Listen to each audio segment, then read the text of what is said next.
নেশার গোপন সাম্রাজ্য করিমগঞ্জ জেলায় এবার কুরিয়ারের সরবরাহ হচ্ছে নিষিদ্ধ ড্রাগস। এসপির অভিযানে উদ্ধার ড্রাগস।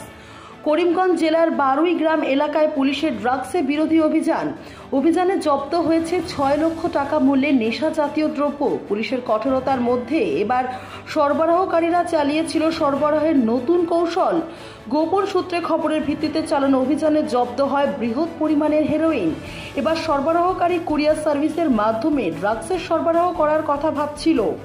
গ্রাইন্ডার মেশিনের বাক্সের ভেতর ঢুকিয়ে ড্রাগস সরবরাহের চেষ্টা। এক্সপ্রেস ব্রিজ কুরিয়ার সার্ভিসের মাধ্যমে বেঙ্গালুরুতে প্রেরণ করার কথা ছিল নিষিদ্ধ ড্রাগস।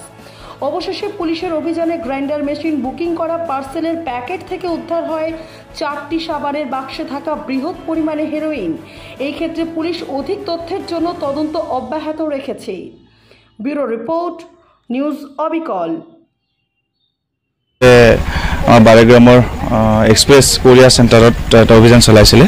তো তাত এটা ছাছপেক্টেড কুৰিয়াৰ আছিলে। তো ছাছপেক্টেড কুৰিয়াৰটো আমি ইয়াত তালাচী কৰিলোঁ সাক্ষীৰ সন্মুখত। তাত সন্দেহযুক্ত হিৰ'ইন উদ্ধাৰ হৈছে। 48.5 গ্ৰাম আছে। তো অনুমানিক বজাৰ মূল্য অলমষ্ট 6 লাখমান হ'ব। এইটো পাইছোঁ এটা নতুন মডাছ অপাৰেণ্ডি। এইটোৰ ওপৰত আমি বিশেষভাৱে তদন্ত কৰিম ক'ত কেনেকুৱা ব্যক্তি জড়িত হৈ আছে আৰু আইনমতে একশ্যন লোৱা হ'ব।